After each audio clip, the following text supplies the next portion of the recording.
Morning, everyone.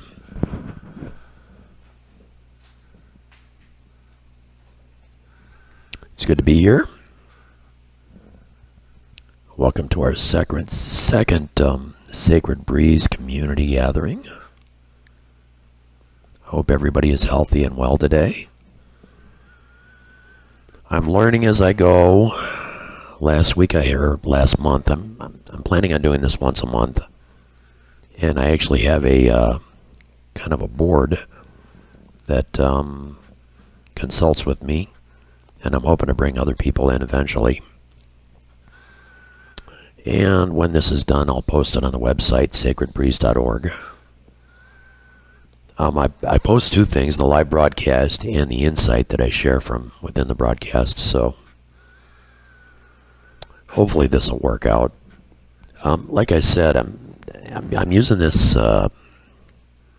studio software that I'm not real familiar with. I've got a better setup than last time, but hopefully you can hear me. And, okay, here we go.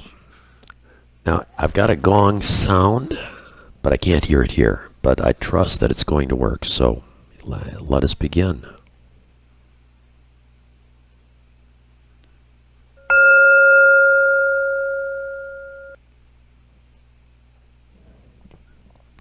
Greetings and welcome to the second Sacred Breeze Inclusive Faith Community Gathering. The purpose of our gathering is not to create a new faith, nor to replace any existing faiths. In fact, why don't I give you the there. Let's do that while we go through this first part.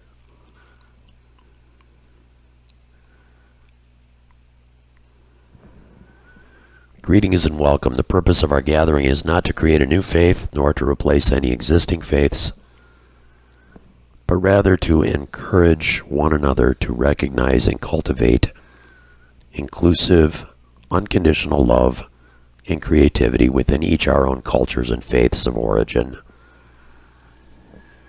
We follow a particular order in our gatherings, and each section of our gathering is punctuated with the sound of a gong, hopefully, if I've got the audio right.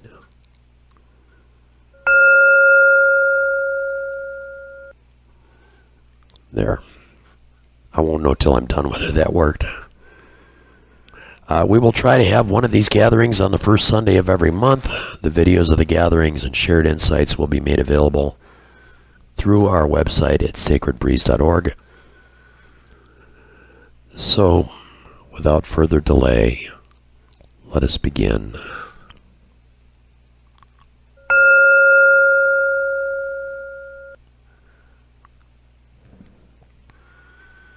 Our community identity statement is as follows. Number 1, we are love-centered and inclusive. All who wish to be a part of our community are welcome. Number 2, we celebrate Divine Spirit, source of all life and consciousness. We believe that Spirit is always with us, inspiring love, healing, reconciliation, community, and creative gifts. Number 3, we celebrate the inherent sacred worth of every human being and every living creature. Number 4, we celebrate our creative gifts. We develop and share our creative gifts for the benefit of ourselves and others. Number 5, we are a diverse community. We celebrate the diversity of humanity, life, and creation on this planet and throughout the cosmos. Number 6, we celebrate diverse faiths and traditions from which humanity draws meaning and inspiration. We lift up unconditional love and inclusivity in all faiths and traditions. Number 7, we are self-aware and resilient. We accept that as human beings, we have limitations, we make mistakes, and our physical bodies will eventually die. There's something you don't usually hear at a church service, but there it is. Number 8, we are aware of predatory and destructive forces that work within ourselves and others. Therefore, we maintain healthy boundaries for our own well-being and for the well-being of others. Number 9, we recognize that self-care is both our right and our responsibility. Our ability to develop and share creative gifts depends on maintaining our physical, mental, emotional, and spiritual health.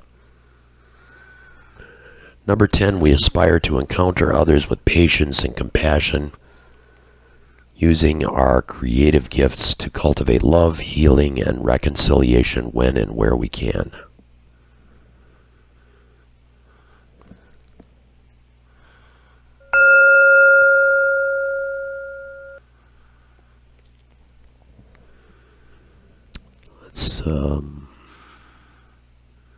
There I am. Okay, back to my background. If you want to know more about that list of community statements, our first community gathering, which is posted on the website under Insights, the first insight goes through those statements and why we use them. So for more information about that, take a look at the insight from last month's community, the very first community gathering. So we recognize the sacred spirit who unites us, and regardless of our faiths and cultural backgrounds, we recognize sacred spirit calling us to seek out and to share inclusive, unconditional love. The voice of sacred spirit can be discerned in all faiths and traditions. We recognize and accept and share gratitude for the spirit who abides, comforts, and inspires love, healing, and reconciliation. We open our hearts and minds to divine spirit who inspires development and sharing of our creative gifts. Let's take a moment to recognize and be grateful for the divine spirit that abides with us and with all of humanity and creation.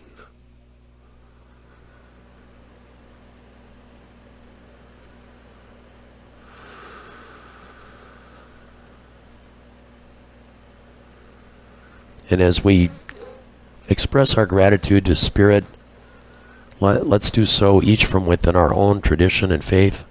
For me, my tradition, my faith, my culture is Christianity, so I express my gratitude to Spirit through my own Christian tradition. But I invite everyone, no matter what faith you come from, you know this Spirit. If you're here, you know this Spirit. So just take a moment to breathe and be grateful.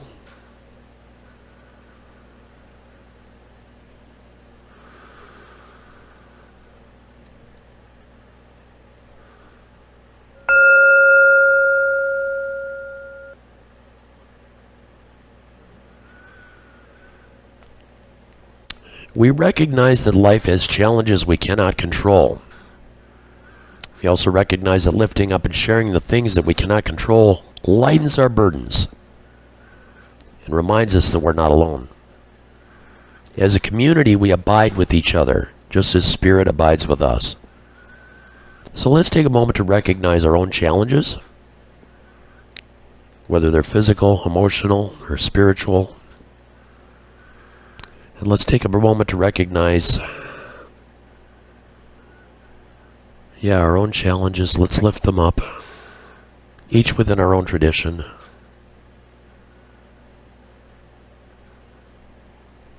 Oh God, I know there's people out there suffering physical ailments, emotional.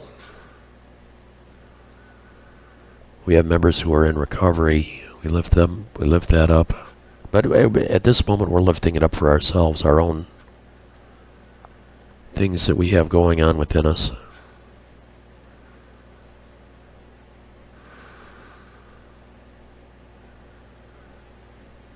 Lord knows at age 64 I've got a few physical things going on myself, so I'll lift them up. And as we breathe, you might recognize a sort of spirit of healing entering our breath as we breathe, entering our lungs and circulating through our bodies. As we exhale, we might recognize us releasing those areas of pain. Again, be they emotional or physical or spiritual. Recognizing that we're not alone. We're all going through things here together.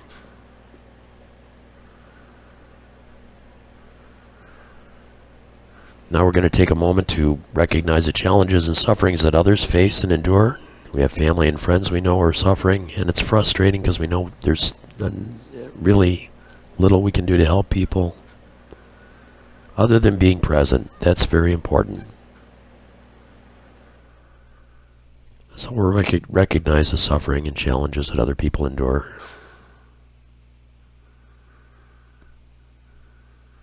Start with loved ones, close ones, then extend out to friends and family.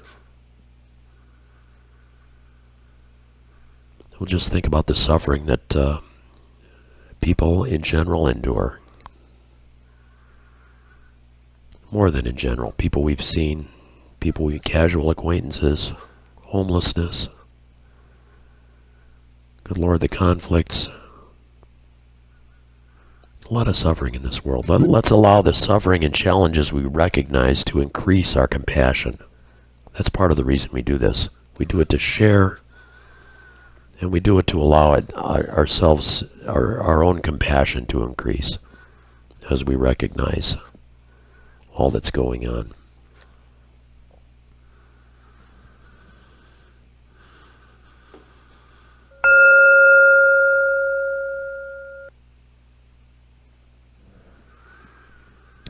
We also recognize with gratitude the strengths and creative gifts within our community.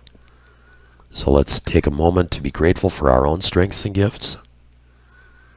And everyone has them. Everyone has strengths and gifts, creativity, things that bring joy.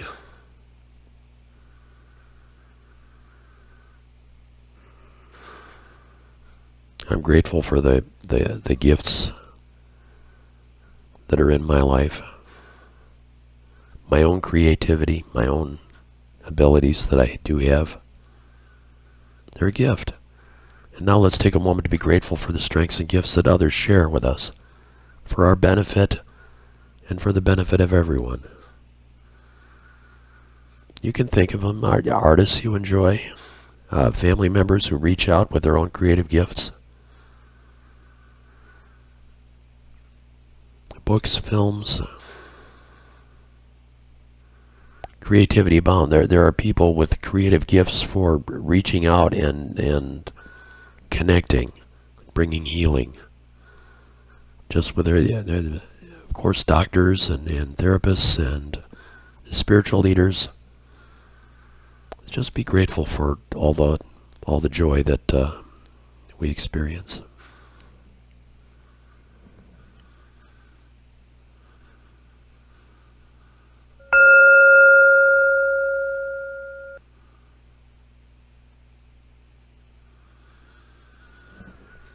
Okay, so as always, I've created a little video of inclusive faith insights for this gathering. Last week I played this and then the audio went away afterwards, and I apologize for that. I've posted on the website a new video that has the correct audio for last week. But this week, hopefully we got it together. I think I know a little more. And this week we're talking about the value of faith and the challenges to faith. So I hope you enjoy this, and I hope I get this right. Here we go. Hi everyone, I'm Dave Miller with Sacred Breeze Ministries, and this is Faith Insight we're sharing at the community gathering of May 5th, 2024. And in this insight, we will be discussing faith.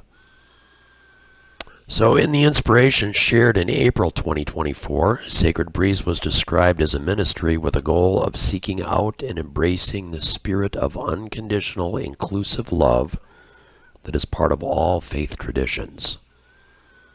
While we support unconditional love in all faiths, one cannot help but notice that faith itself has suffered greatly over the past few decades. A lot of people have given up on faith altogether, and even people who participate in traditions like Christianity, Judaism, Islam, and even Hinduism and Buddhism increasingly seem to be fearfully circling wagons for protection rather than connecting and reaching out in faith. Loss of faith is not surprising given the claims that have been made about faith in the past. In Christianity, around the year 2000, something called a prosperity gospel was introduced. Anybody remember that?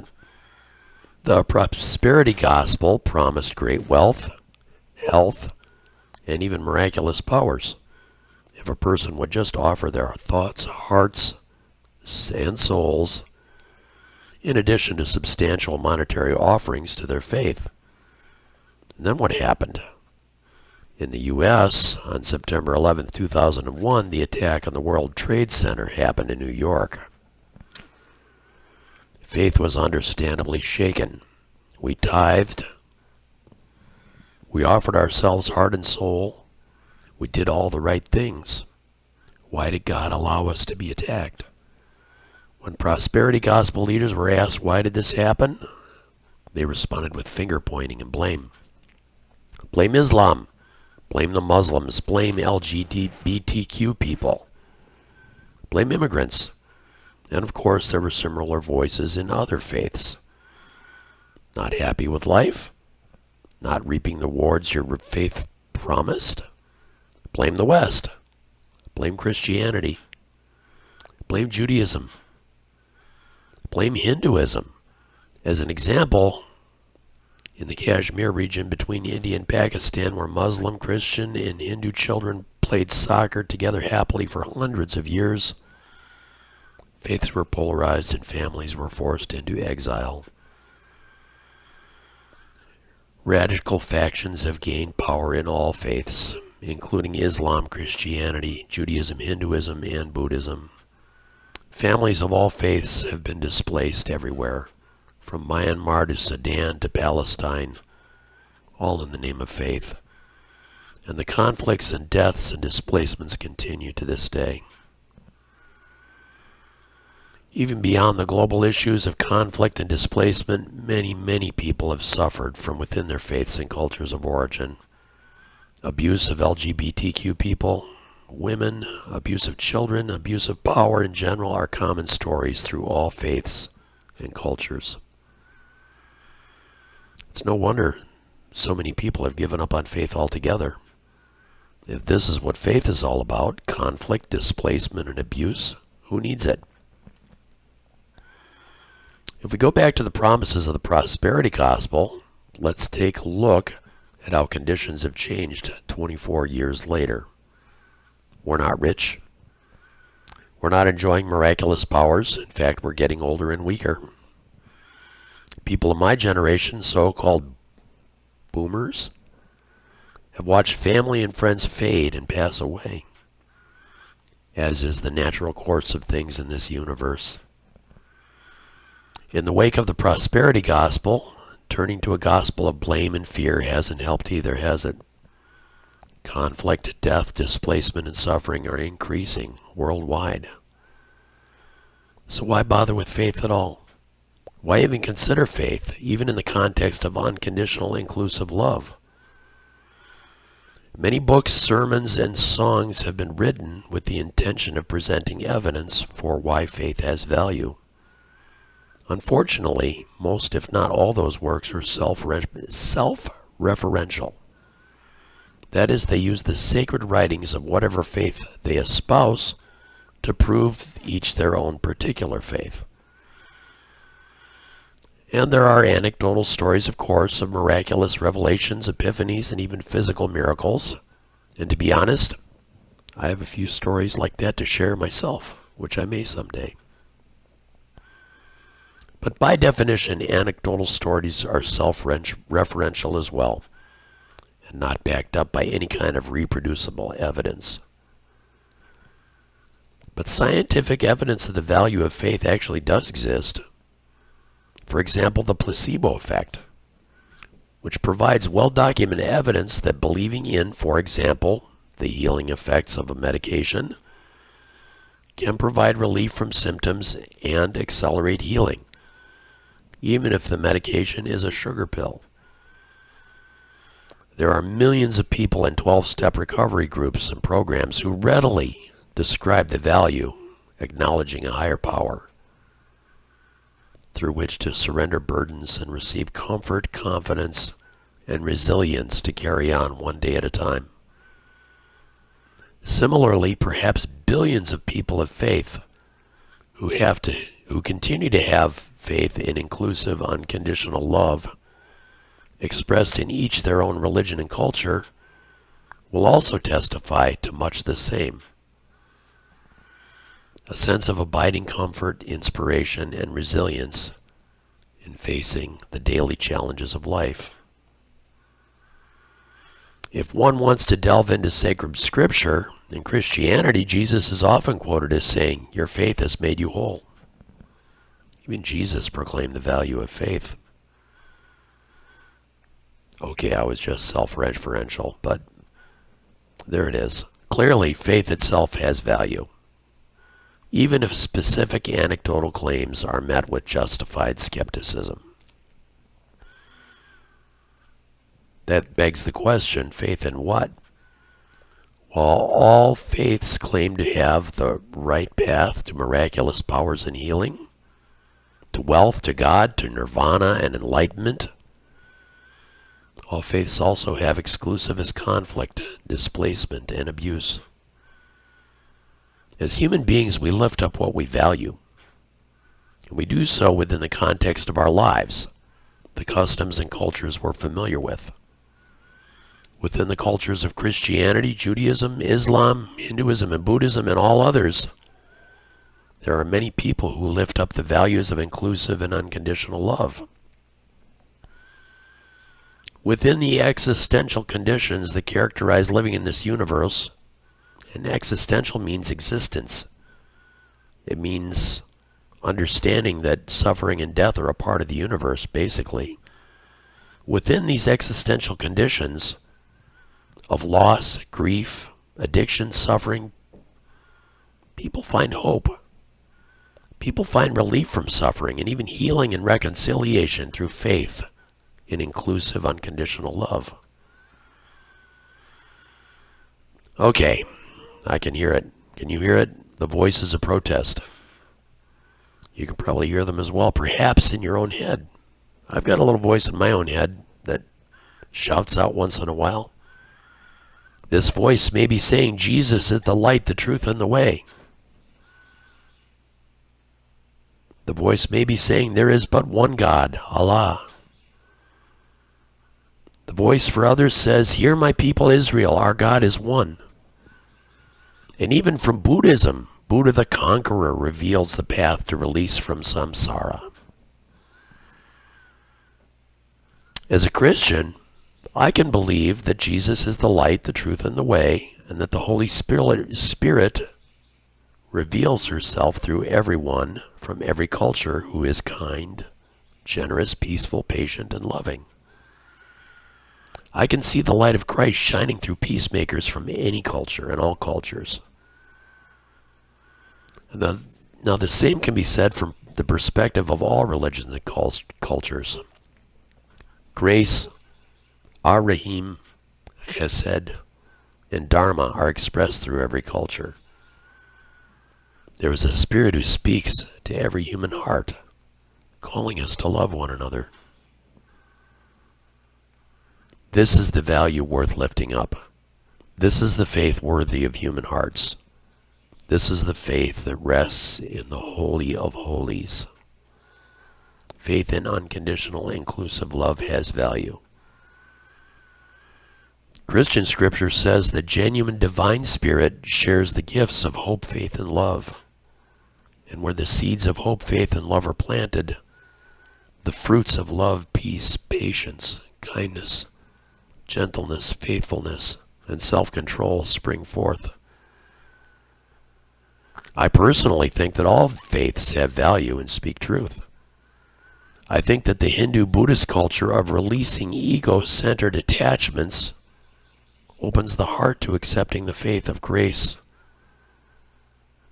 the faith and grace of Judeo-Christian Islamic faiths. And all faiths, from the Eightfold Path of Buddhism to the almsgiving pillar of Islam, express the necessity to share the creative and material gifts cultivated with others less fortunate. Jesus said, "Seek and ye shall find." Faith is, in a way, a process of seeking. For those seeking darkness, fear, and reasons to hate, there is plenty. For those seeking grace, even in the darkest of times, grace abides. Unconditional, inclusive love is worth the effort. The fear-centered division in this world is alarming. The survival instincts that are a part of every living creature cry out, "Be afraid, the enemy is near." Billions and trillions are spent on ever more sophisticated machines and weapons of death every year. Wars seem never ending. Meanwhile, refugees, homeless people, and working families struggle to just put food on the table and maintain a roof overhead. In contrast, the still small voice of authentic spirit whispers, "Have a little faith. Love one another. We're all in this together. We're all afraid of the same things. Have some compassion."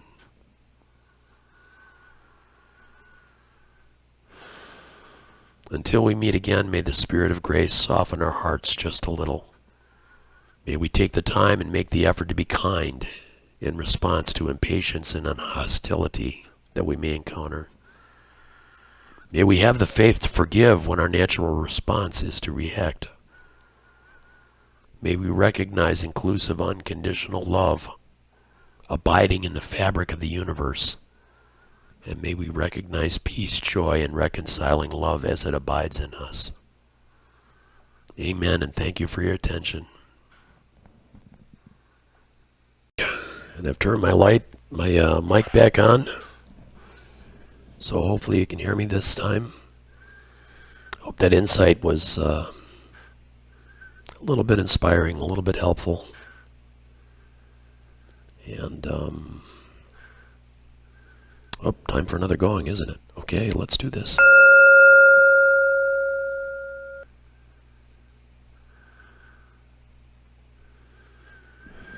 The video for that insight will be posted on the website under Insights, if you go to the Insight tab. And, of course, this entire live broadcast will be posted under Community Gatherings. And for those who catch us later, I hope it works for you as well. So, as we do, as is the normal proceeding, we are going to share a brief meditation.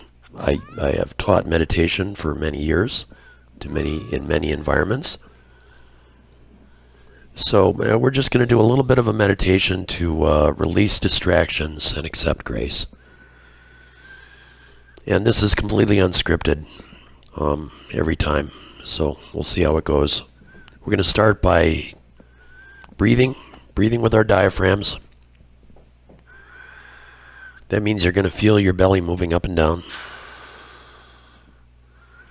All meditation sort of has the same process where you're got something to focus on, and as your mind wanders and as your attention wanders and as you're distracted, you bring your attention back to your focal, whatever your focal is. And for the practice that I teach, the focus is breathing. Our breathing is our safe space. It's our home. It's always there when we need it.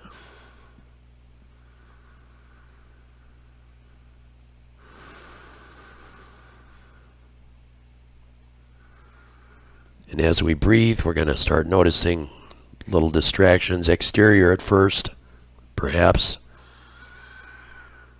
Wherever you're at, there might be noises from outside, from inside. We raised 4 kids, so I learned to do this in the midst of children and family and TVs, of course motors and fans and furnaces and air conditioning kicking on and off. One by one, we're going to recognize these distractions. We're going to accept them. And we're going to return our attention to our breathing.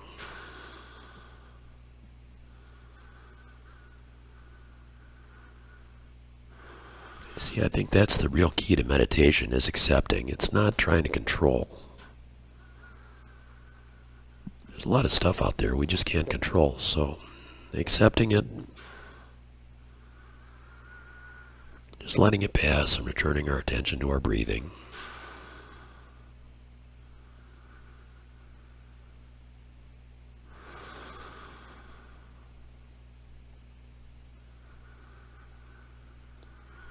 Once we sort of let go of external distractions, we may start noticing little physical things going on, our bodies, little itches here and there. This happens to me when I meditate.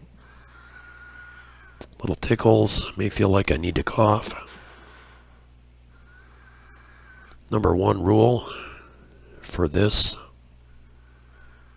is to be kind to ourselves. So, if we need to scratch, it's okay to scratch. If you need to cough, that's fine. Need to adjust your posture so you're more comfortable.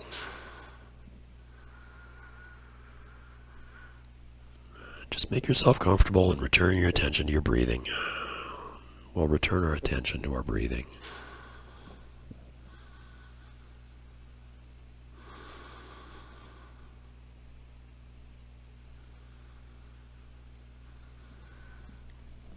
Now, once the external and the physical are accepted and released, we're going to notice our brains are working, and that's normal too. The human mind is an amazing thing. It's always working 24/7 in one capacity or another. So we're not going to try to control that either. We're just going to notice our thoughts, notice our feelings, and one by one we're just going to accept them. Then return our attention to our breathing.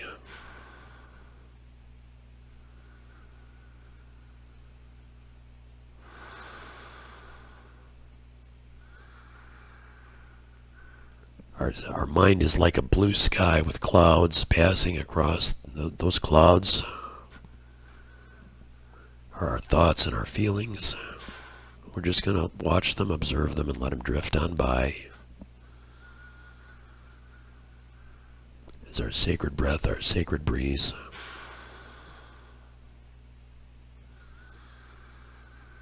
proceeds.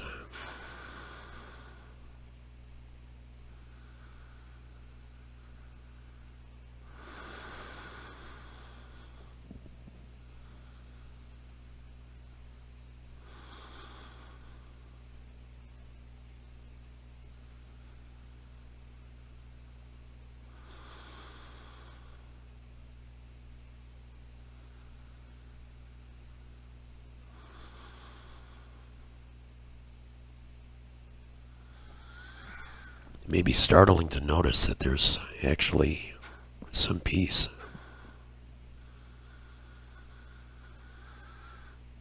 And the thoughts come back, and that's okay. It's a process. We just keep accepting, releasing, and breathing.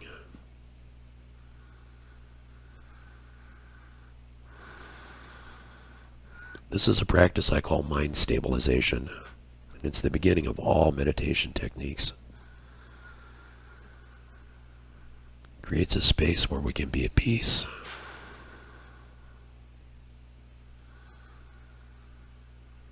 We can be receptive to spirit, receptive to grace.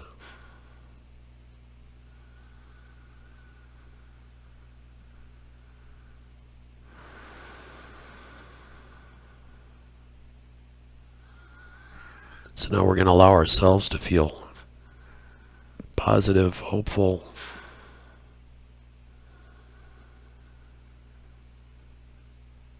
positive things about ourselves. Kindness, positive regard for ourselves. With every breath, we're going to expand our attention to our immediate surroundings, maybe people in our house. Extend our positive intentions to them.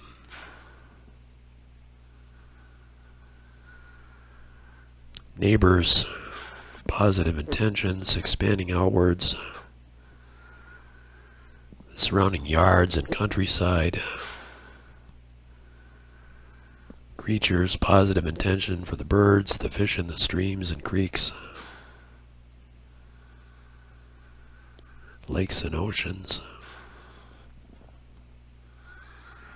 Expanding our positive intentions outward to include people in our local town, our local county, province,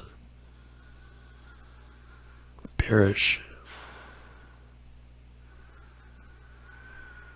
Expanding outward to the state that we live in, if we live in a state or a region. Positive regard towards everything and everyone in our respective countries.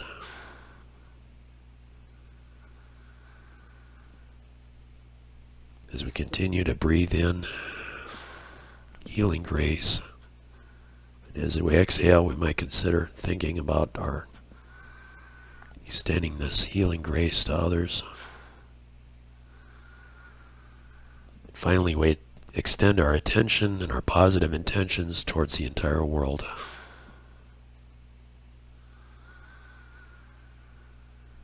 All living creatures, our environment.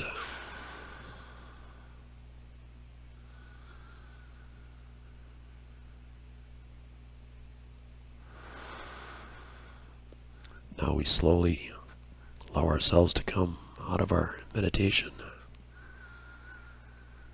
Hopefully we carry this feeling of peace and joy with us throughout the day. Extend a little kindness, a little bit of grace to others. And thank you for joining us in this community gathering. I hope we can abide in peace, engage in self-care, continue developing and sharing our creative gifts for the benefit of ourselves and others, to inspire love, healing, creativity, and reconciliation wherever we go. Namaste and thank you.